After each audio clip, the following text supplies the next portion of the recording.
You're listening to BBC Radio Leeds. There's plenty going on today, and in fact, it's International Men's Day as well, which is celebrating positive role models and raising awareness of men's well-being. And the Leeds campaign has come up with ways to tackle male health inequality. Free laptops for men who are isolated, shopkeepers giving health advice to male customers, and a new Leeds-based men's magazine. Let's speak to Men's Health Unlocked coordinator Damian Dawtry, who's with us this morning. Morning, Damian. Good morning. Firstly, because I like to sort of get to the bottom of bits of terminology and the like, what does the term male health inequality actually mean? Just give us some examples, if you would. Well, perhaps a better description would be a sort of gendered health inequality. So it's just looking at how the different genders have different health needs according to their gender. So, for example, you might have biological needs related to, the structure of your body, whereas the sort of gendered health needs of people is all to do with how you're brought up and the background and your expectations that you have upon yourself and upon others when you're brought up and as you go through life. So the health inequalities for a male, for example, might be something like, for example, they might be more susceptible to COVID if they work in the construction industry or the taxi industry, because a lot of males work in that area.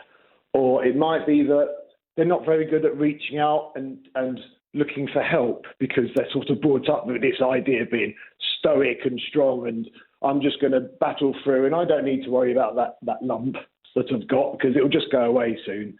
You see what I mean? And that's just because of how they've managed to get through life. And in some ways, getting through life like that works in some ways, doesn't it? Being strong and not looking for help. But it's a lot healthier to get other people to join with you and see how they can help you. So yeah, it's about that really.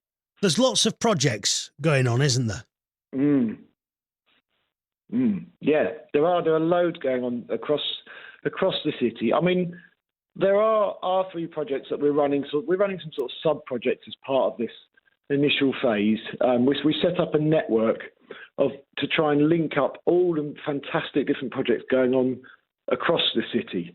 And yes, we've got this men's health sort of magazine going out, and we're working with businesses to support their male customers and things. And we've got these groups setting up and the laptops you mentioned, but there's loads of other things out there. There's dads groups.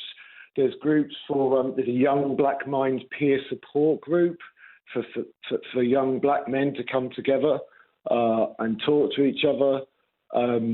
There's walking groups, all sorts of things out there, and we'd like to try and help those groups unite, and we're all wanting to work together, and this is a way to do it.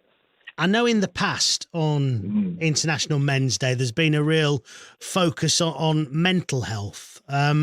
Is that now something which is almost baked in, to use that expression, into what you're trying to do across the board? And people are, although improvements needed, people are getting better, men in particular, talking about mental health. I think so, especially like these days as well, because I was listening to that lady you had on earlier and talking about mental health, and it's become very much something we all talk about now because of COVID, and isolation is affecting everyone, to a certain extent, and so it's good that the talking about mental health is a lot more out there now because men aren't great at talking about that, and this I think gives them a lot more encouragement to do so and reach out for when they need some help. Tell us about your launch event, Damian. Well, I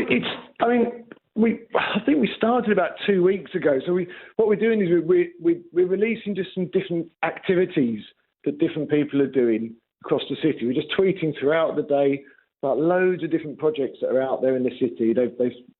It's been great actually. In a very short space of time, but so many organisations have submitted videos, just little vignettes about what they get up to. It could be things like I said, the dads groups, or there's another organisation that helps men to sort of look at how they are with themselves and try and develop their self-esteem and the way they approach the world to find better ways to to deal with challenges in life. So, yeah, it's just very. And the best thing is we've got a chap called Professor Alan White, who's the world's first ever professor of men's health.